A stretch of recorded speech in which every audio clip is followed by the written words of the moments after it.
We're not live, live, baby. but we're recording. Yeah, we live. So I want to start off because not the last time I seen you, but it's tricky because we saw each other March 13th last year. Mm-hmm. I don't know if you remember, we were at the barbershop. Yeah. Shout out to Undefeated Barbershop, right? Mm-hmm. And I remember I asked you that day, yo, is Juice Unlocked, or the Juice, what do they call that, Juice Chell or whatever?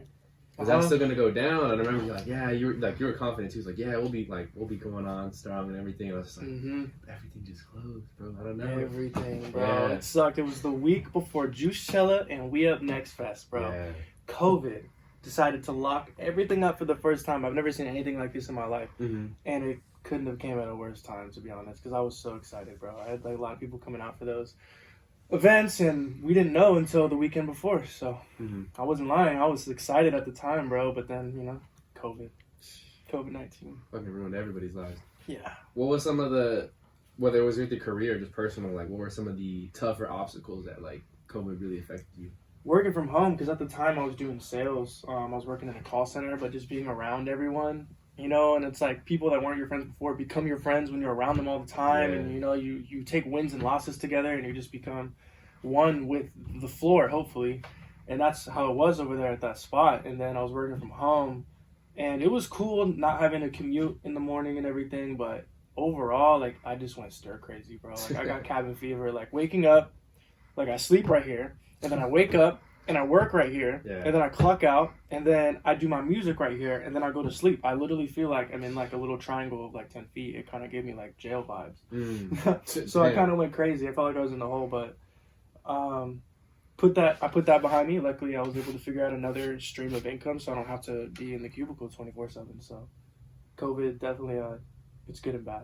Definitely good and bad. Yeah. What were some, I guess you could say, positives that come out besides the other stream of income and stuff? Just look at life with more of like a fuck it attitude. Like, just do it right now. Like, there's no better year to just do something that you've been thinking about doing. So it kind of just gave me an extra fire and just more of a reason to just kind of move with more of like a calm sense of urgency, if that kind of makes sense. It's kind of an oxymoron, but just more of a calm like sense of urgency. Like, dude, just do it. Why not do it right now? Like, who cares how far-fetched it is? And, just do it.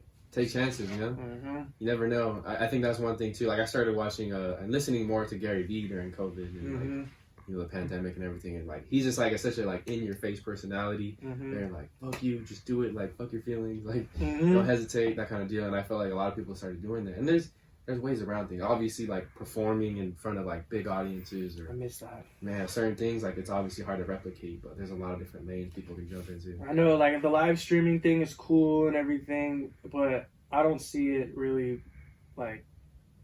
If COVID stays around for much longer, I don't know, bro. Like, people live for those festivals and live for that energy where people are just like lit, just off of the energy and probably a bunch of other stuff. But like, I don't know. I wouldn't pay the same price. It's crazy. Like, I don't really get starstruck, but I still get like, oh damn, like that's that person, like right there. Like that's cool as fuck to me. You know what I mean? So just not being able to do that is like is really shitty, and not being able to do that on the other side of it too, performing and having like building, I guess your own fame, like it's kind of got in the way of that. But we just been in the cut working, bro. I feel that, and I feel like even like as a performer, you feed off the energy. We both play sports. I mean, we know the energy at practice. No matter how hard we try, it's never going to be the same as like on Friday night. So it's just that kind of deal. You feel like you need that. The energy, and like you guys both feed off each other, and it just creates like an environment. No doubt, bro.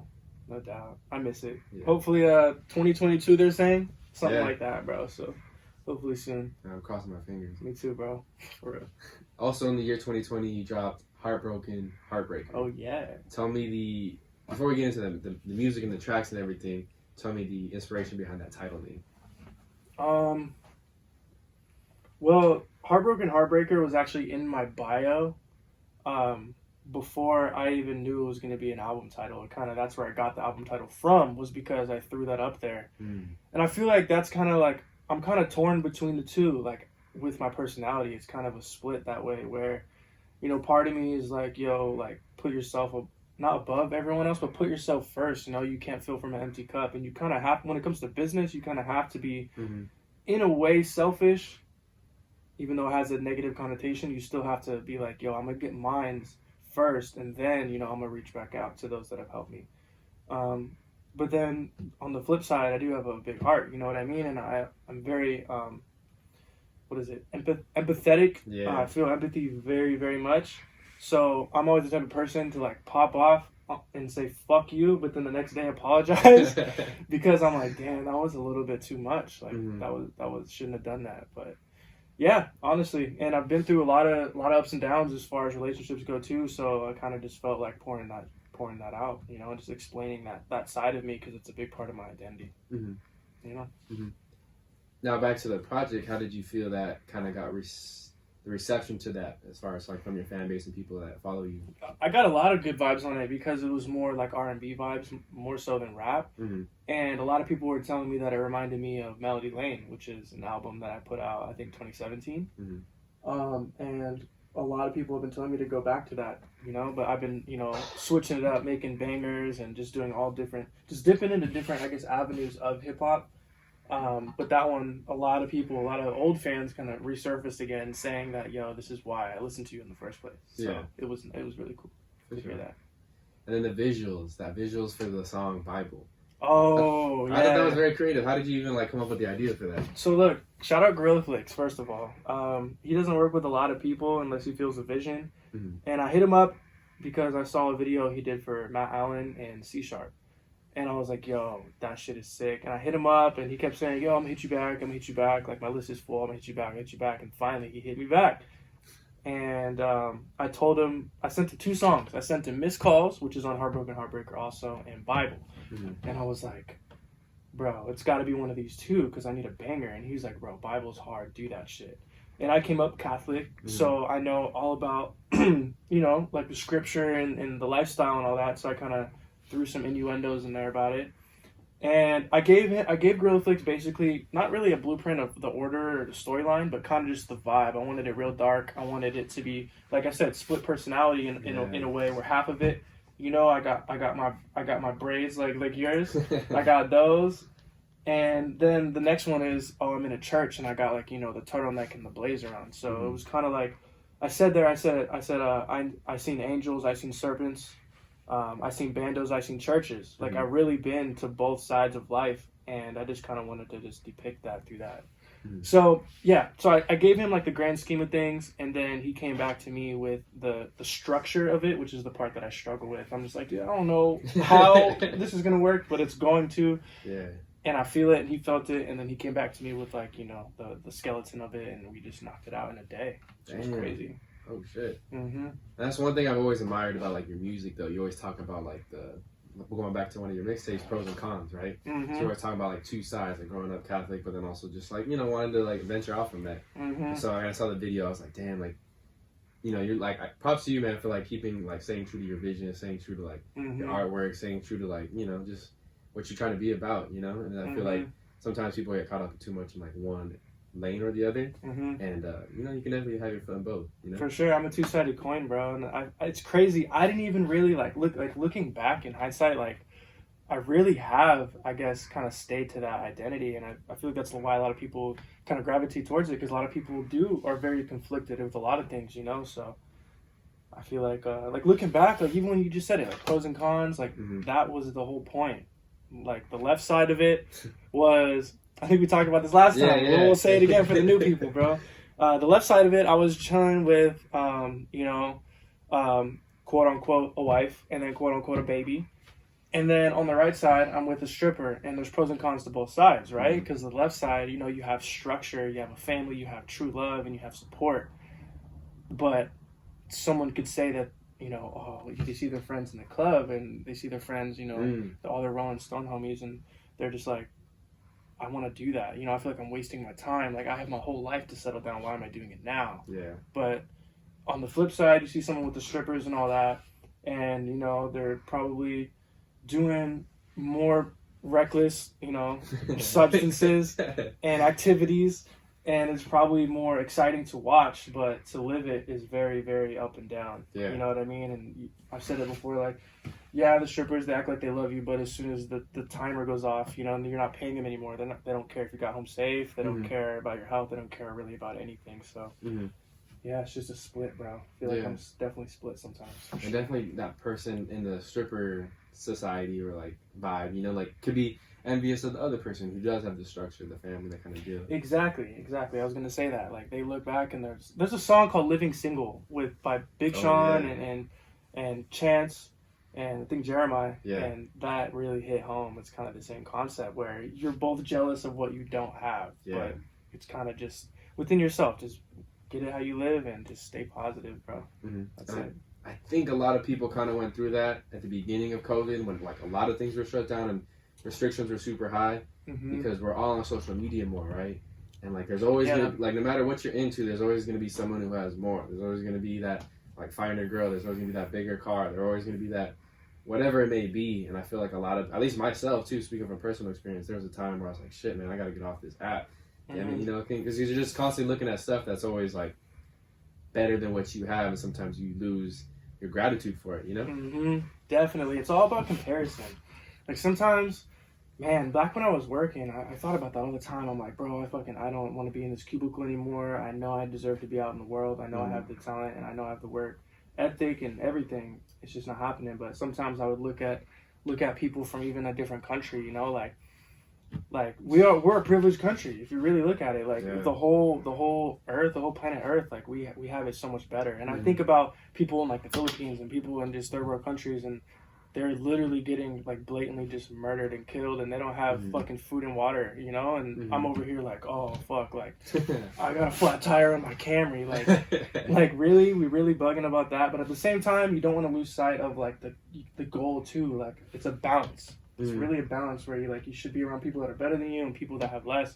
So you keep the gratitude when you're looking at people that have less, but you know, you got the carrot out in front of you dangling, so that you just keep going forward, you know? You see a Tesla, you're gonna want a Tesla, you know? Yeah. Fuck yeah, dude, let's just be going to the moon sometime. For real. And I think it's something cool that like, I don't know if you remember, but at least like in high school we did the whole like that soup kitchen thing, right? We had to volunteer. And I feel like through my experiences, especially during like COVID and everything, like we did the Feed the Juice and like a few other things that I was a part of where it's like, it's cool to give back.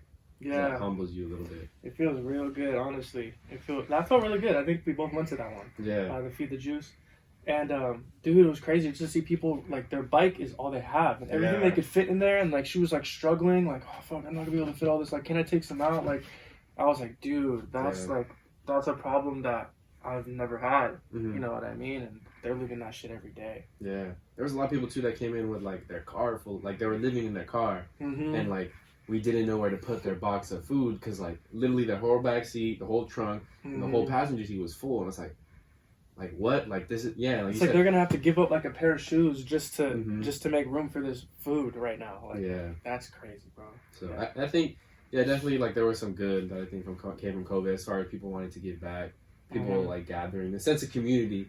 You mean like definitely like local stores helping other local shops, you know what I mean, that kind of deal. I just felt like there was a lot of good. You just have to, as far as when it comes to social media too, you gotta like make that like what you see all the time and like unfollow some of the other stuff that's probably not. I've been cleaning up my follow game, bro. Like there's so much on there that's just not realistic for me, and it's like, what is it really doing for me, you know? Like because I'm scrolling all the time. We're all guilty of it. We all scroll all the time. So I've just been trying to follow more business hacks, like shit, more like positivity, more like spiritual stuff. So I'm scrolling through, it's like you're reading, you know, like they say like what you put in your brain, it's literally like gasoline.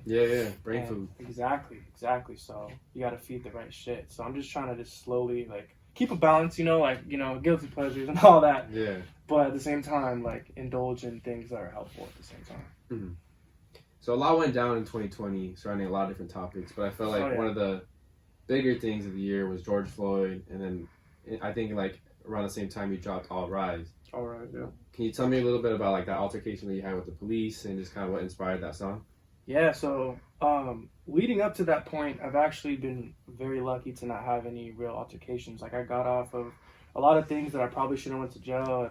Something probably should have happened to me, but they let me go. So I never really had that, like, I guess that shock yet, that reality that, I don't know, you can't talk your way out of shit all the time. You know what I mean? But this night was different. But it was crazy because it was a night that I didn't really expect it to happen because I was completely sober, did not drink, didn't even have any weed on me, nothing. I was in Lake Forest at 3 a.m. We had just left the hookah lounge, and we went to get some food, and I see the cop just chilling on the other side of the parking lot with his lights off. But he's always there. Keep in mind, my homie lived a block away. I was about to stay the night over there and then wake up and go to work from there. So I know this area. I'm thinking he's just camping, waiting for someone to run the red light or some shit. So I don't really think about it. But once I'm done eating, I start my car, and I see the cop start his car too. And I'm like, oh shit, like something about to go down. I just felt weird. And as soon as I, pull out, he darts across the parking lot, lights me up. I'm like, oh shit. So I pull back into the Chevron. And as soon as I stop, he literally, like, I'm rolling down my window, and he's like, put your hands back on the wheel. Like, it was hostile from, like, the very, very beginning. And I was like, damn. And keep in mind, I had a piece of shit car. I had an 03 Nissan Maxima, all blacked out, tinted. And I'm in a white neighborhood, bro, like an upscale neighborhood at 3 a.m. on a Wednesday. They're like, this nigga gotta be pushing weight or something, bro. I think they gambled and, like, kind of lost. But I'm like, all right, yes, sir. I put my hands back on the wheel, and he says, do you have license and registration? I said, yes, I do. So I gave it to him, and he's like, all right, step out of the car. And I said, did I commit a crime? And he said, I asked the fucking questions, not you. Step out of the fucking car right now. And I said, sir, you have no probable cause. You have no reason to be talking. And before I could even get that out, shot me with a taser, pulled me out the window, threw me on the ground, beat me up a little bit, tased me again. And long story short, threw me in jail. I was in jail for like a day and a half or whatever. And I got out, and I was like, why did I get out? It's because they gave me one phone call, right? And I was like, bro, I have a clean record. Like, what? I don't even know what's really happening right now because I've never been to jail before. And went to jail. Went to jail. Called my mom, and they said, oh, you're going for resisting arrest. Resisting arrest, bro. I was not under arrest. Not on probation. Like I said, clean record, bro. And they searched my car, trying to find some shit. Clean, bro. Everything was clean. And they just did me dirty anyways, bro. And I went to court on my court date. My name wasn't anywhere to be found. I was tripping. I thought I was going to get a warrant because I was at the wrong place or something. Like, I didn't know how the shit was going to turn out. So I talked to the DA, and the DA said they dropped it. And I got something in the mail saying that it was not an arrest, it was a detention and some bullshit, and basically like a, half-assed sorry letter. And that's it. And that's literally it. So when the George Floyd shit happened, dude, it really spooked me, bro. It still haunts me, like, to this day that can really, really happen. Like, I don't care if someone's I mean, people try and justify it the other way and say, oh, he was a criminal, he was on drugs, he was this and that. But you don't kill people, bro. Like, you don't murder people. You put them where they can get help, and you obviously punish them. You put them in jail, but you don't kill them, bro. Like, it just, and especially like that in broad daylight in front of everybody, it just really, really, really kind of triggered a PTSD that I had that I never had before that incident. So it kind of just triggered some old shit and made it new again. And then I made that song, All Rise, just to kind of tell my story for people that want to hear it, in a musical fashion. So I just had to spill it out, bro. And like, I made a video to it and everything, and hopefully it catches, bro. Hopefully it's well received. Yeah, I think too, like, I'm glad that, not glad, but the aftermath, I was glad, because a lot of people are calling for police reform or whatever, just trying to like change the system. Because think about how many times social media is big now. We have different news media outlets and different ways to watch videos. But think about it, like, before 2005, like, there was, like, YouTube wasn't big, Twitter wasn't around, Facebook wasn't around. So, like, think about how many instances dating back to, like, all the way since the beginning where shit like this happened. And it, cops or whatever they were called back then got away. Because they have this power, and so they have this, like, some people have that Napoleon complex where, they weren't shit or they're bullied and they want to take it out on other people, like, later in life. And it's a bad system, and we're seeing a lot more of that, right? Like I said, because of the power of social media, we've seen shit since, like, early 2010, probably even before, and I'm glad that a lot more people are basically starting to wake up to these issues. and it was brought to the forefront, I think, in the year 2020. It was like a big, like, it was a big discussion, I guess you could say, like around a lot of friend groups that weren't talking about this before. Yeah, bro, it should have went viral a long time ago, but like you said, shout out to all the cameras and everything. And I think it was worse before just because they know that all the cameras are there, but it's still fucked up that even though there's all the cameras, they're still taking advantage of it. And even when it does get caught on camera, it still doesn't, like, they don't get punished to the full extent. Like, it's crazy to me, bro. Like, that's a ridiculous amount of, like, corrupt power, bro. It's really, really crazy. Yeah, because even recently, like, I feel it was like Kenosha, Wisconsin, right? The officers who shot Jacob Blake, like, they didn't get charged or anything. And then, the whole Breonna Taylor situation, it was just like you said, there's video evidence of these things, and they're still getting away with it. It just upsets a lot of people. And, like, I thought at the end of that song, too, people are rising. Something along that line, because minorities are afraid. They've always been afraid. But, like, now we understand our power, too. There's power in numbers. And as far as, like, unifying and speaking up. And I think it's cool, too, like, we look at sports and, like, NBA, NFL, different players and pushing messages across. And they're using their platform, And I think it's pretty powerful. It is, bro. It really is. Yep, I'm liking to see it. Like you said, it's bittersweet, obviously, to see that, like, haunting video, but it's good that people are really, really waking up. And I'm seeing people that are not of color that are really waking up, too, and really, really taking their hat off to the situation and saying, like, how can I help? Like, what can I do? I really, really didn't know, and I will never. They're admitting that, like, I will never have to go through something like that. Right. But I mean, it's like 99% a race thing, but it's also like cops become cops too quick. Like, why does it take longer to become a barber than it does to become a cop? Like, they need to go through psychological testing. They need to go through all kinds of shit. Like, almost as if they're going into, like, I guess the military or to become a doctor. Like, it should be on that level. But really, it's not that hard to become a cop. It's really not. They make it easy on purpose so that all the people that are like, oh, I'm gonna get with the program, like, I don't know, bro, it's toxic. Yeah, and I've heard people too, like, at least in college, like, I don't know how people were serious about it, but they're like, oh, like, if we don't make it out in college or we don't have, so and such plan filled out by 25, 26, let's just become a cop. So it's like, people know, like, it's an easy, like, what do you call it, like, an easy salary, and it's an easy pension, like, you get good benefits after you retire, and it's easier to get into, right? Like, no one's saying that about, like, different shit. Some people use the army as that, but that's obviously different. But you know what I mean? Like, for the fact that people have that mindset where it's like, well, if nothing else works out, I could just become a cop. Like, that's not right either, The cop, it should be, if I can't become a cop, then I'll do something else. It's crazy how the cop is on that side of it. Like, oh, that's my plan B. I can do that whenever the fuck I want. I can get in and get out. Probably won't get punished for a whole lot of shit if I fuck it up.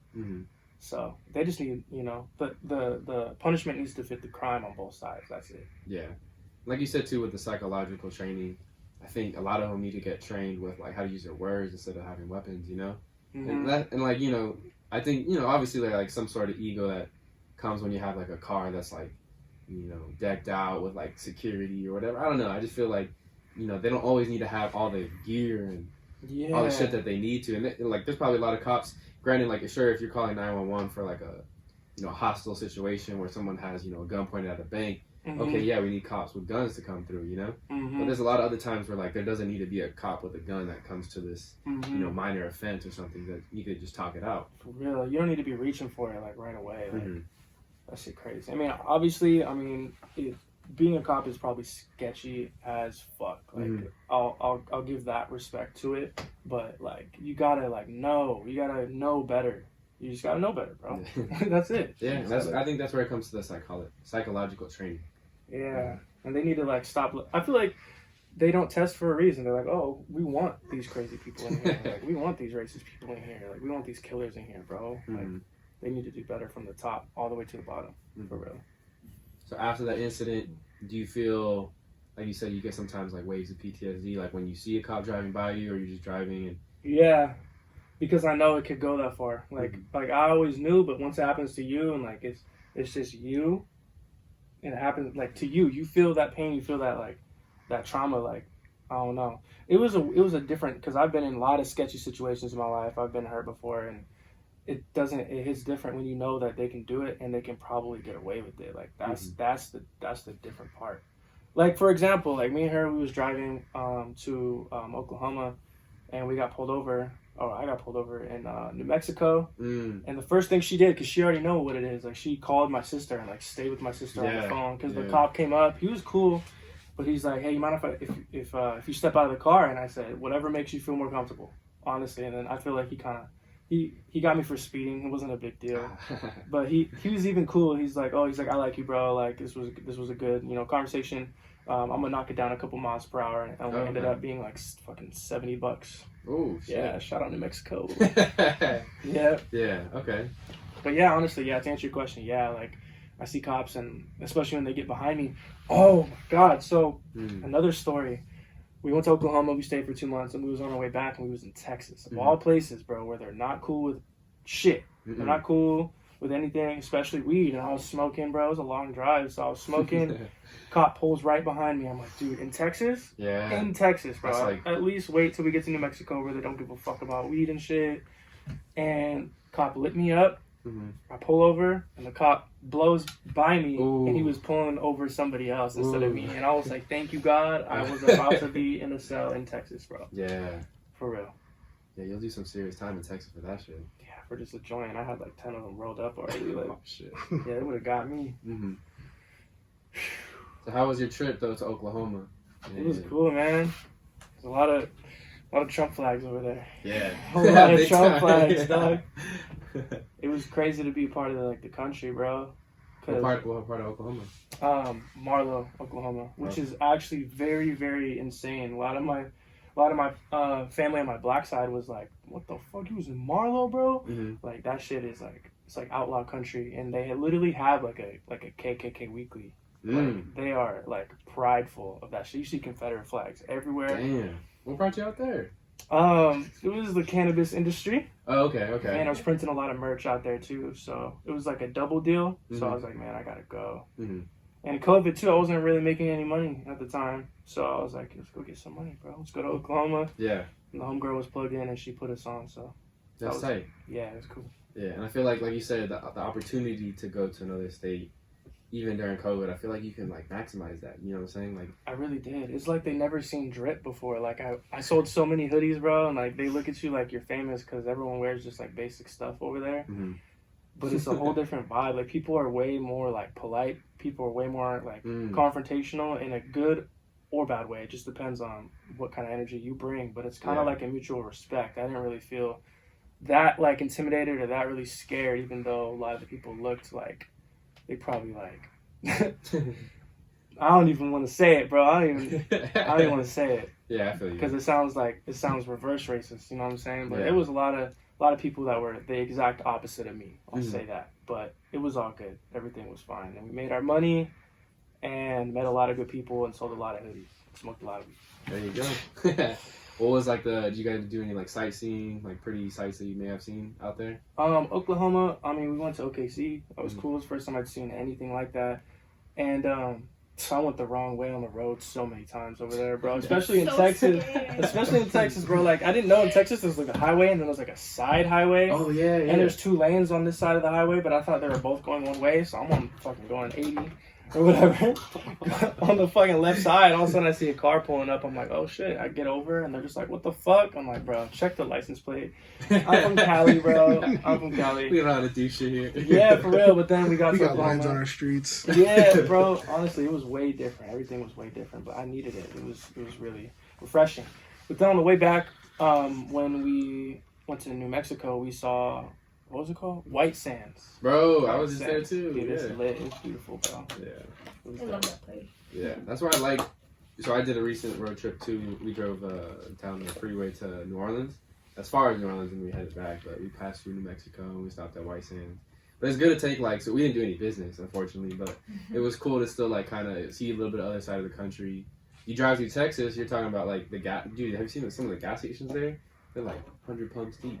Oh yeah, bro, because it's like that route has like a bunch of semis and shit. Like it's just traffic on traffic with like big semis and travelers and all that. But I thought you was gonna say the gas prices, bro. When I first got out there, it was like $1.29. As soon as you leave California, they drop to like $1 or something. Depending on where you are in Arizona, it's ridiculous. Yeah, Arizona, New Mexico, even the hotels were cheaper, groceries were cheaper, everything was way cheaper, bro. And it kind of, I got so into the vibe that I was like, man, why don't I just like shut down my Cali shit and just come back to Cali when I want to? Mm-hmm.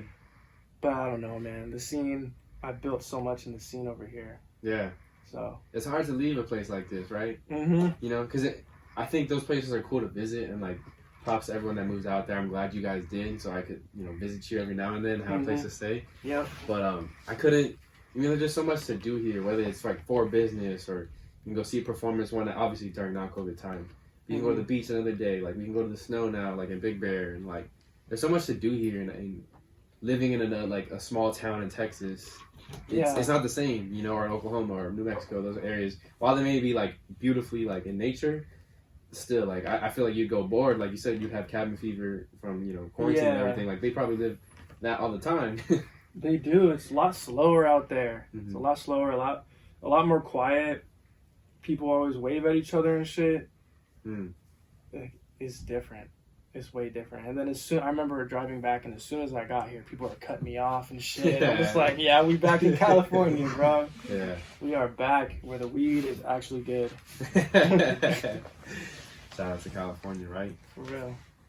So when 2020 kind of came to an end, what were some of the things that you wanted to, what were your plans, I guess, for the year 2021? I kind of wanted just to not think too much about it being a new year and just kind of keep doing what I'm doing, because if it ain't broke, don't fix it. Mm-hmm. And I feel like I've just been, you know, a brick a day, and I feel like the wall is building and the empire is really just building, especially during the tail end, especially in Oklahoma, and then coming back and being in so many different elements. I like being busy. So I kind of wanted just to keep doing what I was doing as far as just taking everything with stride.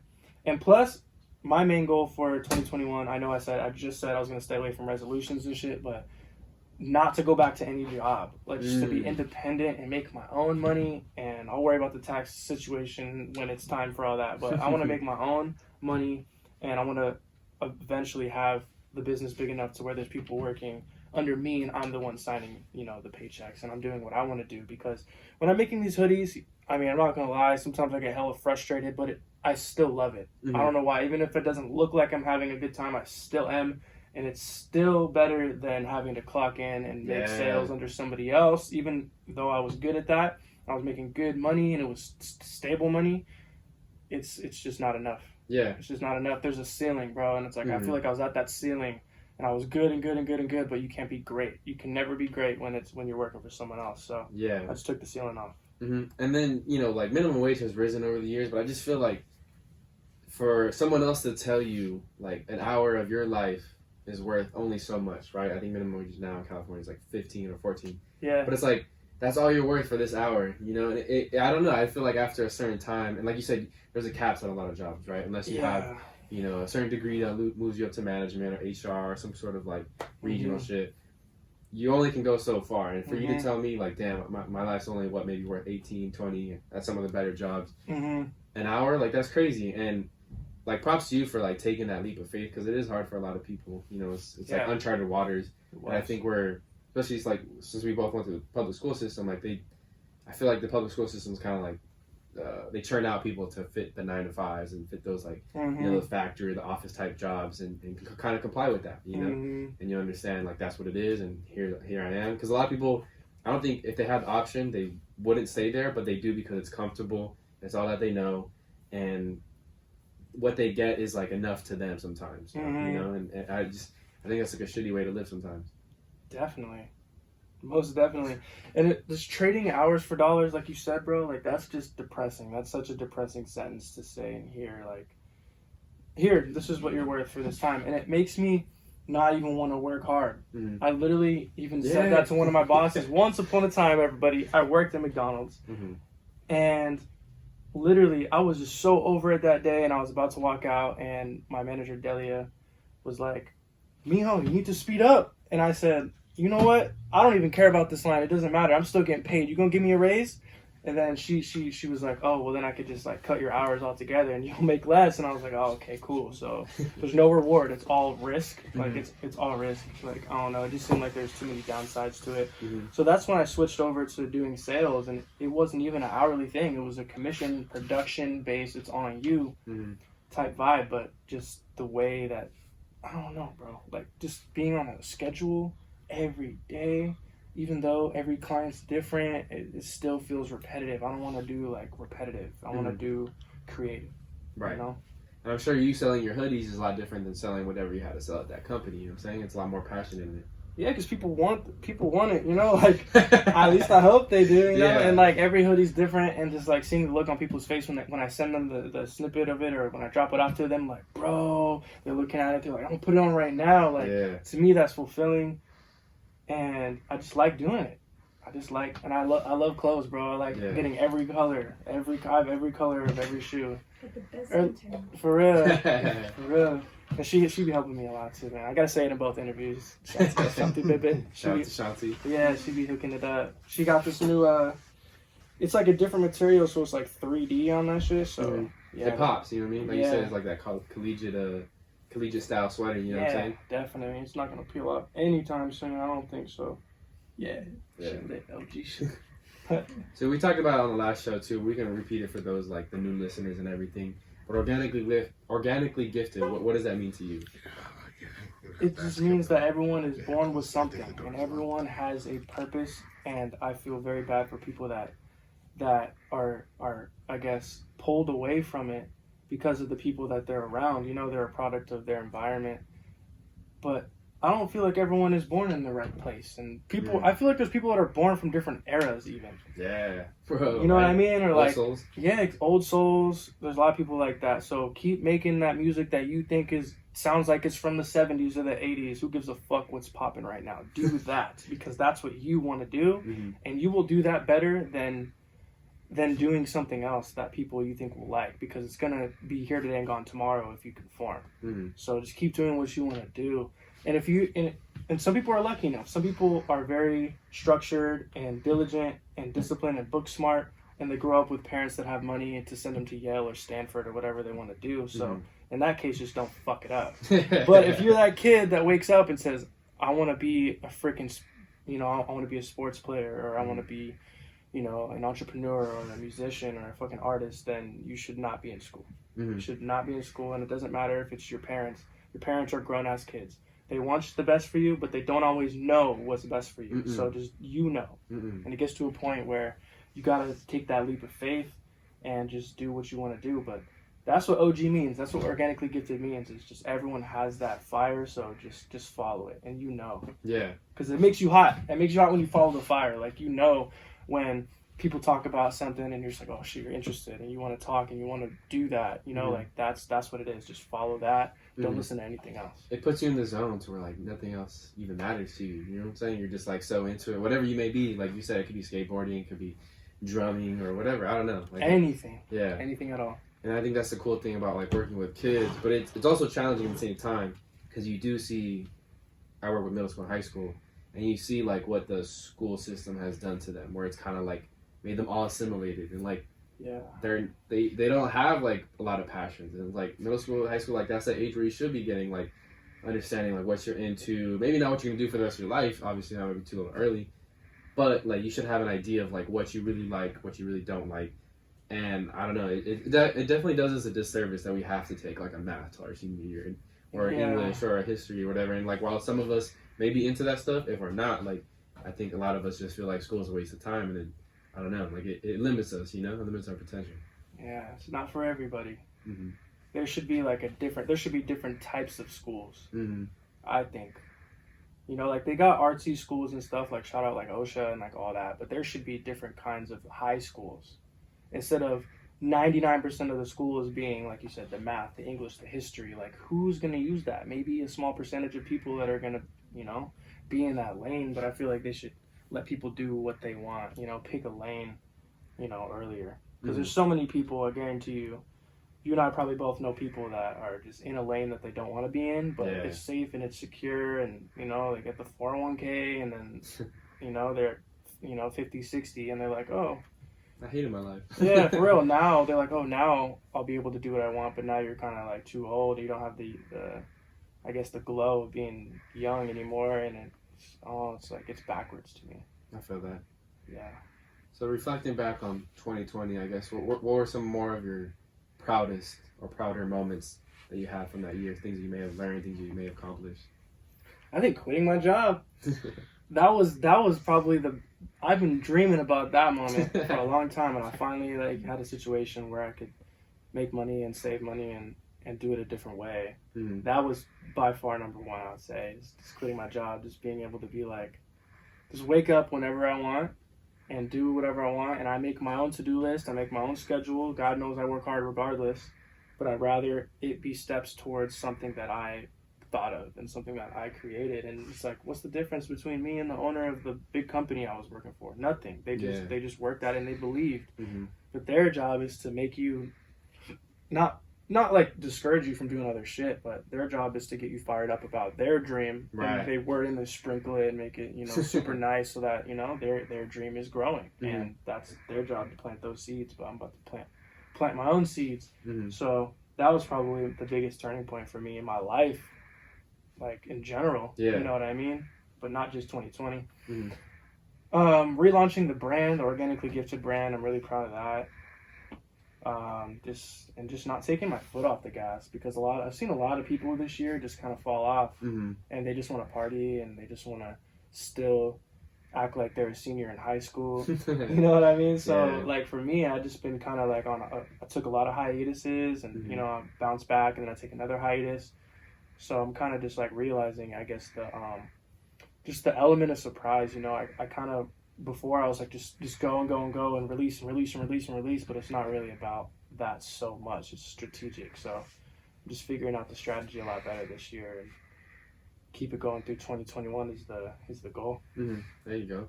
What are some other goals you have this year as far as with the brand outside of the sweatshirts? I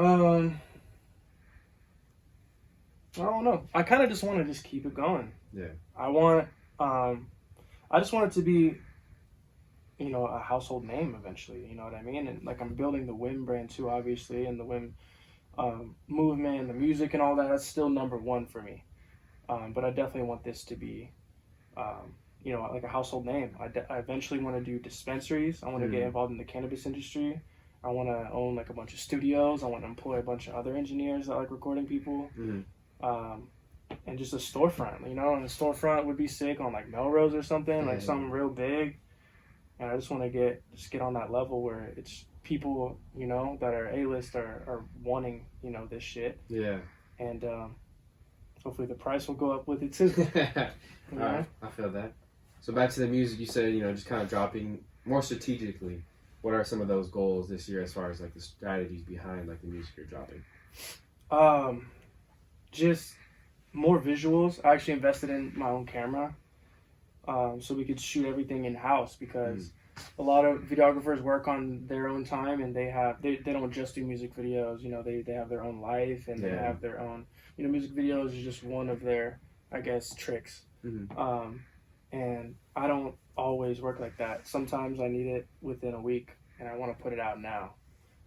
So just working, in house a lot more is something that I'm really trying to do. For sure. Most definitely, because I'm already doing it with the the studio and everything. So why not do it with the videos too? Mm-hmm. You know what I mean? There you go. Because I think we were talking about last time too. You're talking about how you engineer your own stuff now and produce a lot of things, and you can just shoot your own videos too. Exactly. Yeah, it's either gonna be Young Serpent or Shanti shooting it. Mm-hmm. So it's in house. I mean, those are like my left hand's right there. I'm a lefty, so I say left hand. Yeah. Those are my two left hands right there. So they're willing to do that, and then I got a guy that edits it real fast and stuff, and we're learning how to edit and everything, and it's all just in house. So we don't really need too big of a team. We can branch out when we want to, but we don't have to. Mm-hmm. Mm-hmm.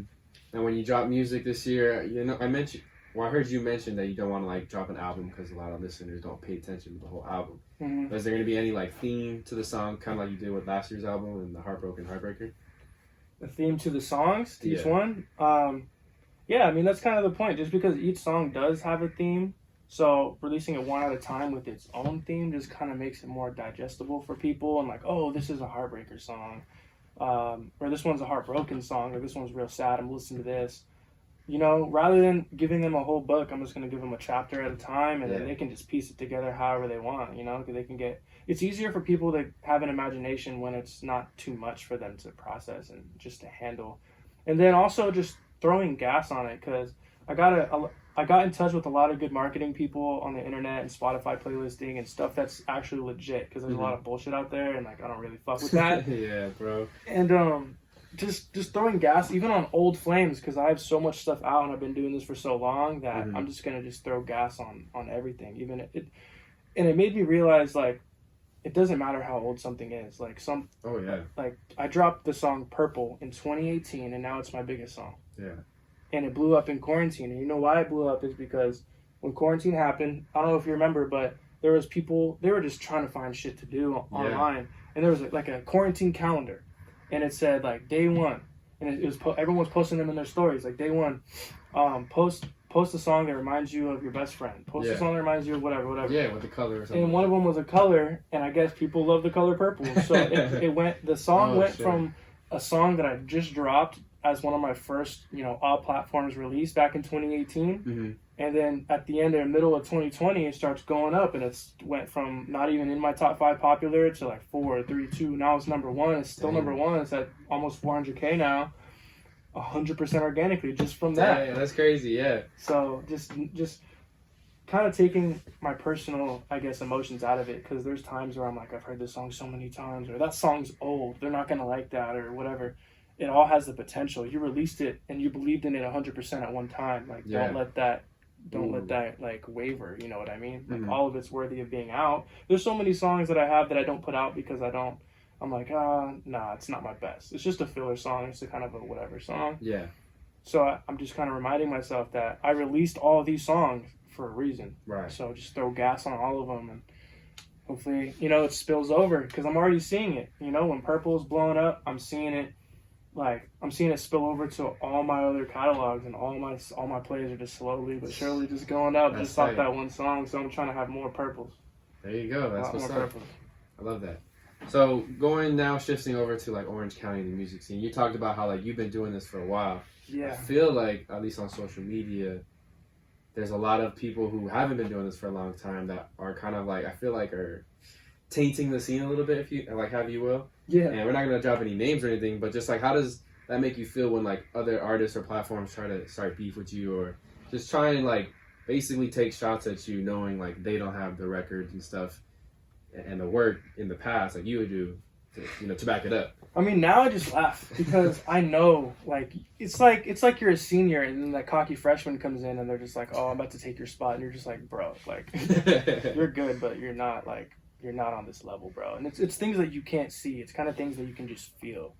And I don't really feel like any threat by anybody when it comes to the county. You know, like we got a lot of good people and a lot of people that know how to market, even though they are new. They're better at marketing, and they're better at, getting all these followers, especially if they're younger and closer to high school. I don't know. People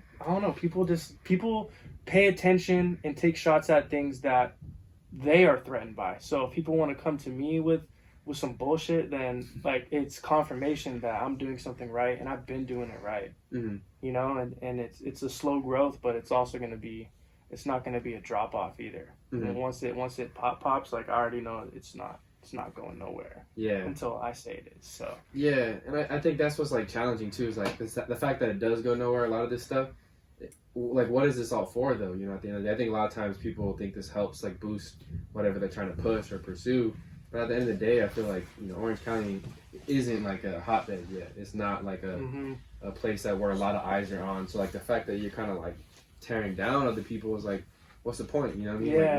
Like, what is it doing? I never understood that. I mean, you don't have to like go have lunch with every single rapper or anything, but it's about support, and you really do get what you give, especially out here in Orange County, because like it's not a hotbed yet. But I just can't agree with certain things because it makes us look kind of like we're reaching. Yeah. And it's like, I don't know, man. I just don't want us to look desperate. Like, just put out good music. Yeah. The antics are cool and everything, but back that shit up. What happens if you have 2 songs out and you blow up? Mm-hmm. Then you have nothing really to show for it. Right. And it's like, you've been in the game 2 years now. You drop a song a year. You could have put in so much more work. You could have dropped like 20 songs in that amount of time and done more shows and had more hardcore fans. So when you pop, you got a core fan base to come with you, and they're gonna carry you always. But people think it really does happen overnight. But it just looks like that. People, like even Jack Harlow, what's poppin'? he blew up. He's the next big. He's brand new. That nigga been putting out music. You know what I mean? Like, it takes 10 years for overnight success, they say. Mm-hmm. So I would just say to those people, just keep putting in your work, youngin, and you gonna get there, bro. There you go. You know what I mean? Like, I'm 25 now, and I've never felt closer. There you go, man. That's what's up. So we know you're a part of the Orange Collective. We have Wave God in the building, and you had a song with Sean Tuck too. Mm-hmm. But who are some other artists in Orange County that you really fuck with, and you think that you could either see yourself working with, or you're just kind of like rooting for in the background? Shit. That's basically the 2 that I fuck with right now, bro. Wave God P. Shout out Wave God P over there. Joker Season. You heard me. 325. Stream that. Mm-hmm. Sean Tuck too, man. He's a black sheep for sure. Mm-hmm. I'm trying to think if there's anyone. Shout out Devereaux. Devereaux's sick, man. She's sick as fuck. The homie Flu Love, he's getting up there too. He's got a real smooth vibe, kind of a weekend, young pinchy vibe. It's wavy, bro. And I've just been. Those are the only 4 people, honestly, that I've worked with in the last, I guess, couple months. Is Sean Tuck, Wave God, Devereaux, and Flu Love. So, am I forgetting anybody? Shout out. Shout out everybody though. Yeah. I see a lot of people. I see a lot of shit, but I feel like it'll all happen at the right time. Yeah. If I'm gonna collab with anyone else, then it's got to be a hit, and otherwise it's not gonna come out. Yeah. Is there anyone, whether it's in the county or you can go outside too, like that you would really want to collaborate with? Shit. There's a lot of artists, bro. I want to collab with Tory Lanez, bro. I'm gonna say that, bro. Yeah. I'm gonna say that. Wave God, Mr. Toxic, loves me for that. He loves every time I talk about Tory. He's like, that's my man's. Watch the Tory Lanez slander. Bullshit aside, I just like his music. He's very savvy with the melodies and the flows, and I feel like I'm very similar to that. So I would love to do a Tory collab. Drake, obviously, not even the fact that he's Drake, but just the way that he makes music. I don't know. I have to think about that because I don't like to collab too much anymore. I feel that. I keep it like in-house for the most part. Now going back to Orange Collective, what are some goals that you guys have coming out for this year? Well, we're going to do a lot more live streaming as far as those shows because we can't perform, and Amerivosi, Mr. Fully, he's always the guy that's the relationship guy with the owners of these venues and putting us in these places and stuff like that. But since that element is completely gone, we can't pull up in groups anymore and perform and do all that. I guess just kind of changing with the tides, and just kind of going, playing to the curve, we like to say in all of our meetings and prayers. Is just playing to the curve and just roll with the punches, and it's working so far. We're doing, some dope radio interviews and stuff, and hopefully we can do some live performances, live stream. And we have a couple plugs, and we're just, negotiating the contracts and stuff right now, making sure the splits are everything, and just getting everything on paper, because now everything's digital and you can't really just, pull up. It's different. It's just a different. It's hard to connect the dots. It's a lot different. It's a lot more technical. Yeah. So we're just working on keeping that tight. I feel that. Do you feel like with the vaccine, just like other things coming out that will be I'm not getting the vaccine, bro. I'm so scared of that shit, bro. I feel that. All right. They're gonna chip us up. They're gonna chip us up, and they're gonna control us, and we're all gonna be like, I don't even know, bro. I feel like they could just push a button on us now. Like if everyone has it, Black Mirror shit, right? Yeah, it's gonna push a button, and everyone is like zombies now. They could just push the switch on us. Like, I don't know, bro. Yeah, that's the thing. I think I've never been an vaccine person. What do you call those? Anti-vaccine or whatever. Yeah. But like this one is so different. Like I remember listening to a few podcasts when like it first came out. Like like people like NPR and like those kind of journalists they were kind of like skeptical of it too, because this is not like, hey, like when you get a flu vaccine, they take a little bit of the flu, put it in you, that way your body's used to fighting it off. Yeah. This one is like they're actually changing like your DNA and some shit. That way, because they don't want to put COVID in people and then obviously like have negative reaction. Yeah. But they're changing your DNA so that you can like be better off fighting stuff to like COVID and the coronavirus and whatever. But I think that's just trippy because like it's changing your actual DNA, and because it was made in 7 months, there's never been like a lot of long-term study on like what this may have as a side effect. Yeah, because even if like sometimes it takes years for side effects to like kick in. Yeah. Like we don't know if like, what if they're like, oh, it's clear, like 100,000 people have taken it and it's been a month, 6 months, a year, it's fine. What if 2 or 3 years down the line, you start eating people's faces and shit? I am not okay with that, bro. Like, I just don't know. I'd rather get COVID than have something in there that I don't know what it is. Yeah. And I feel like for us, as we're younger, we have like pretty good immune systems. We're stronger than like someone that's 70 plus, you know what I'm saying? Yeah. So I can see why they would have the urge. But I think a lot of younger people, especially like kids, man, like you don't, like you said, even if it's like 40 years down the road, like some shit starts changing in your body. Like that's not normal. Like should we be okay with that? Like you said, it's a little skeptical. And there's so many videos now, like, because her family's in the medical field, and she said there was a video where like someone took it and her eye like went to the left. Ooh. Or some shit. And I seen this video myself too, where there was this lady, she was like a spokesperson about it, and like, you know, she was like, there was a crowd of people, and then they gave her the shot, and people were clapping or whatever, and she started doing like a little like post vaccination interview or whatever, and she literally fainted and passed the fuck out like 15 minutes later. Yeah. So I'm just not cool with that, bro. Like, yeah. I don't know, bro. There needs to be more testing. Yeah. Just a lot of unknown, you know? And before you put some... Sean Tuck texted me. Shout out Sean Tuck. Sorry. Talking about it. No, you're good. Oh, he texted you in real time, huh? Real time, baby. Deserved. But I think it's crazy, like, to put something so unknown in your body. Like, I'm not saying that there should be a reason for you to not to trust the medical field or whatever, but I hope they don't ever make it mandatory and they let people kind of see it out. Not saying I'll never get it, but I just want to see like more research get done, more maybe a year, 2 years down the road, see what kind of happens, and have more studies, just see what the side effects may be, you know? Yeah, I'm good for now, but hopefully it gets there to where it's like proven, and you know, it gets stamped and approved, and it's got its, you know, track record and all that. So yeah, COVID-free America, hopefully. COVID-free world. Sure. Bro, I keep forgetting that shit was viral, bro. For real, man. I've never seen anything like this, bro. I read about this fucking plague in the Bible and shit. I feel like it's some shit like that, but it's crazy, bro. I'm ready for it to be over, but yeah. And I remember like leading up to it too. I mean, we saw like people overreacted to the swine flu. People overreacted to, what was the other one? I think it was like bird flu or something. Something. There was like swine flu. There was like Ebola. You know what I'm saying? But it never really hit hard in like the United States. Like it did hit a few cases, but it never like spread to where like 300,000 people got it, you know, something like that. So I think that's what kind of like scared people, and it hit other countries so hard too, you know. Like you said, we're going back to what you said earlier, like we're pretty fortunate. We have a lot of advancements in the technology, but like think about a third world country getting hit by something like this, man, they probably got devastated. For real, dude. Nothing you can do. You can't go to the pharmacy. You can't go anywhere and get your shots. They're probably begging for a vaccine. They're like, I'll gamble with it, bro. Like, we got a bunch of shit out here. Like, just save us, man. So, yeah. My biggest worry is like, while it may not be mandatory to go some places, it's like, hey, you want to go to this festival? Like, okay, only people with vaccines can go. Or hey, you want to go to this country? Only certain people with vaccines can go. And they're gonna do like one of those on you, and that limits life. You know what I mean? And it becomes like selected. They're also saying that it's gonna be like on job applications now. Like, are you vaccinated or not? Ooh, can you believe that? Dude, okay, that's a little much. I could see like like to do privileged things like concerts and everything else like that, but to take away like even a minimum wage job from someone, like, what?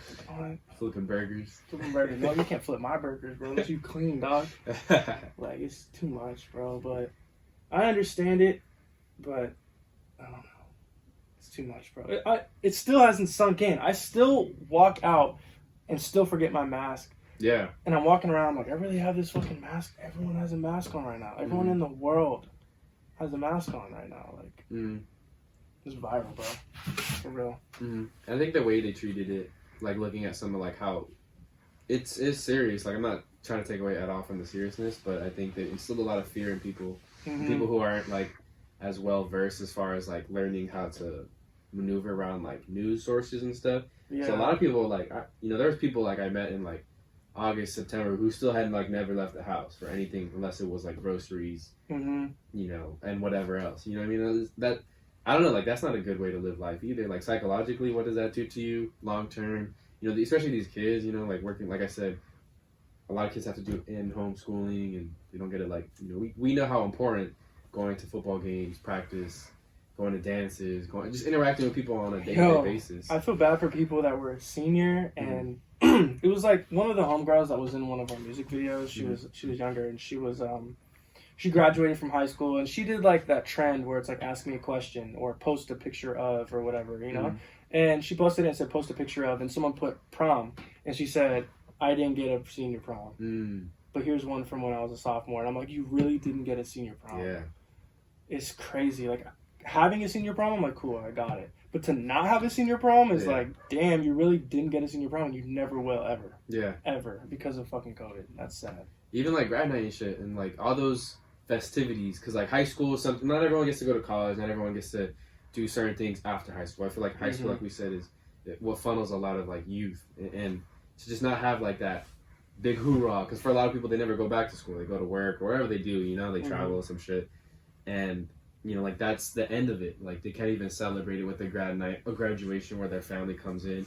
A lot of people got family out of town too, so yeah, it's I don't know. I feel bad for a lot of people, and definitely high school seniors is another one.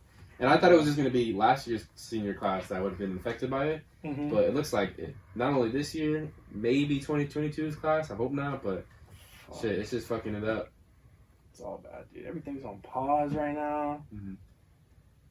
It's crazy. What's the biggest thing you miss from COVID, other than like concerts and performing? I was gonna say performing.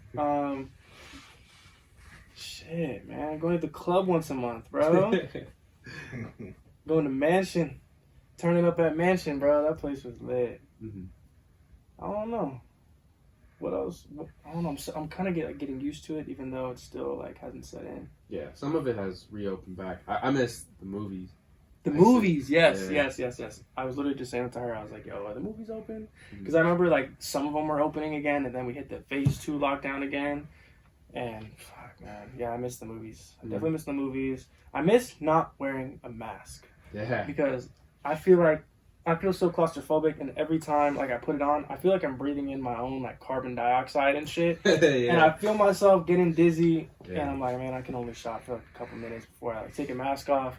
And then people like yelling at me to put my mask back on and shit. And like, I don't know. I can't get mad because it's a real thing. People really have died from it, and people are really sick, and it sucks. Like I had a family member have it, and that shit looked horrible. It wasn't anything deadly, but it was just like a super flu. Yeah. You know what I mean? I don't wish that on anyone, but I'm just like, fuck, I can't. I literally can't even breathe with this shit on, bro. Like. Yeah, and I think it's tricky too. Like going to certain places, and it's like, where is the mask appropriate, and kind of like just bringing just in case. And I don't know. I guess it's just like the whole of like when and where to wear a mask. Yeah. And comfortability with it. Like you said, some people are a lot more comfortable without it. Some people are not comfortable at all, like leaving the house with it. And it's just like people will walk their dog by themselves. And I get it, like being generous to anybody you may come in contact with. Usually I'll wear one like around my chin, and if like someone's also walking on the same sidewalk, I'll just throw it up. But I don't know, like even going hiking, like I went hiking earlier this morning, it's like, damn, I should probably bring a mask because there's gonna be a lot of hikers, and like, I don't know, just out of respect to them. But it's like, damn, now I'm like climbing elevation with this like thing in my face, and like now I'm gonna get more tired, Yeah, so, you're not supposed to be breathing in your own carbon dioxide, bro. Like, you're not getting enough oxygen, and like I see people with like those actual gas masks and shit. And I'm like, I should invest in one of those, bro, just so that there's actual oxygen flowing through in and out of that shit. But yeah, I miss concerts the most though. I miss performing, bro. That's my favorite part of it. Recording is cool, writing is cool, merch is cool. Everything about it is great, but the performing, like, whenever I dream of making it big, I think of like Coachella, I think of Travis Scott's performances, I think of Tory Lane's performances, all those big artists, bro, and just 10,000 people just screaming, the ad-libs too, or even the whole song even, that shit just like When the breaks. DJs cut the music and then the crowd can sing it. And I've done that, you know, in like smaller venues, and it feels amazing. It feels like Coachella, so I can only imagine what Coachella feels like, you know. So it just sucks that, you know, there's no real date in sight of that coming back. But I know it will eventually. Yeah, exactly. Eventually, whether it's 2 years, 3 years, hope to God it's not like 7 or 8, but they'll come back. You'll get there. Yeah. I noticed real quick the necklace. Is that like a crystal or anything? Or Oh yeah, she got it for me. She got one too. We got these in Vegas. Yeah, we got these in Vegas, and I think hers means prosperity and success, and this one is protection. Okay. And she's actually starting a business with it. She's starting to sell them. Oh, so she's Miss Crystal. Okay, for sure. Yeah. But I don't know. I just like the way that it looks. Yeah. You know what I mean? Like I like black. You know what I mean? Like black car, black clothes, black everything.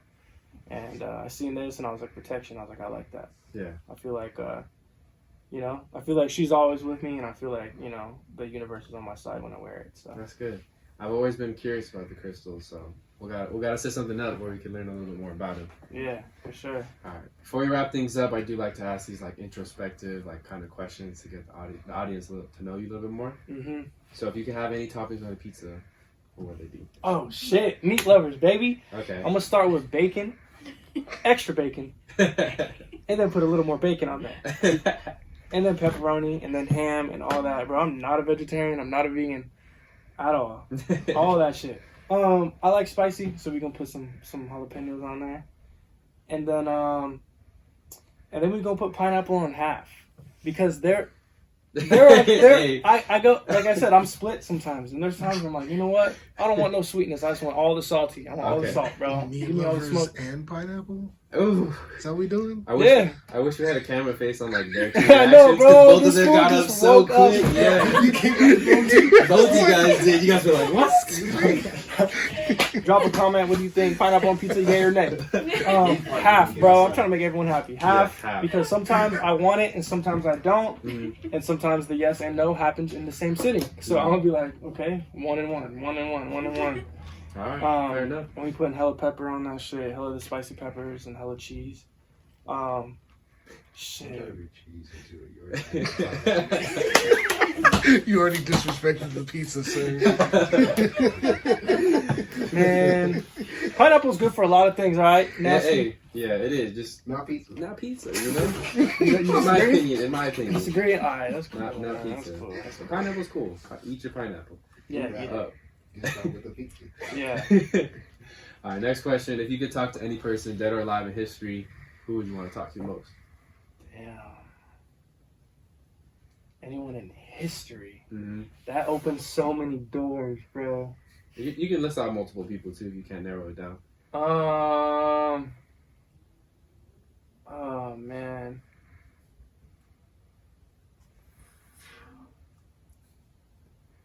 There's so many, bro. Like I can't even like narrow it down. I want to talk to Will Smith. I really want to talk to Will Smith. He's just, I don't know. I just feel like he's just a great actor. Seems like a great person, very successful person. I just want to see what's up with him. Yeah. I want to see how'd you do it, bro? Yeah, a lot of different lanes too. Yeah, bro. I want to talk to Wiz Khalifa. Hey. I want to talk to Wiz Khalifa, bro. He seems like someone who's very, very like smart. Even though he's a stoner and all that, but he seems like he's very smart.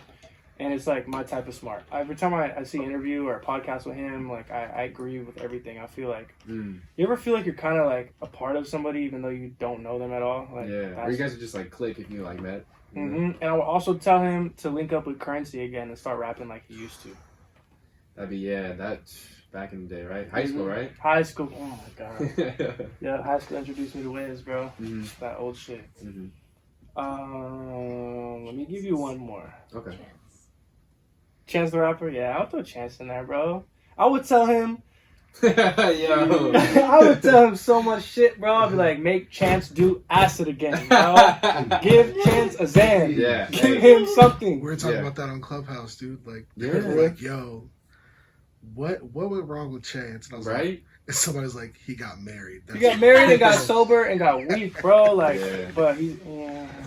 So I still love I Chance. think he'll find it again. He just going.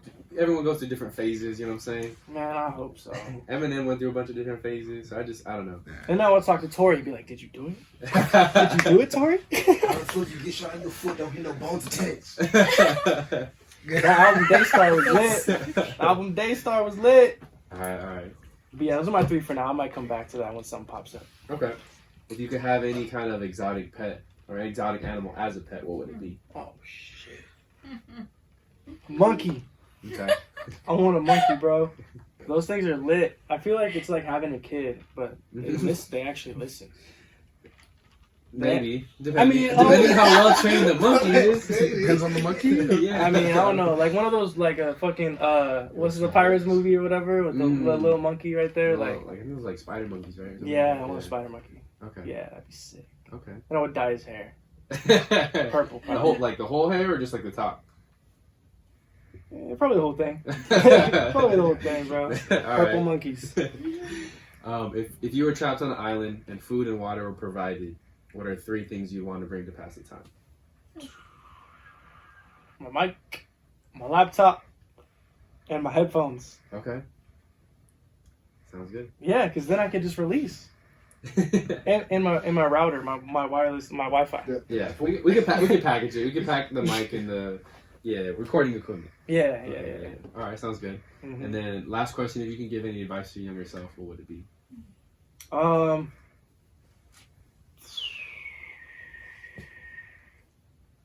Damn. Don't quit football your senior year and then try and come back because your coach is gonna hate you forever for that. I had the starting spot, man. I had it. I literally had it. I would also say watch more mixing and mastering YouTube videos because I've been mixing and mastering for like 10 years and I feel like I just now within the last year got to that industry standard that I'm looking for, and it shouldn't take that long because I had big homies around me and I learned a lot of the big things, but like all the little things that actually matter a lot. Like, I don't know.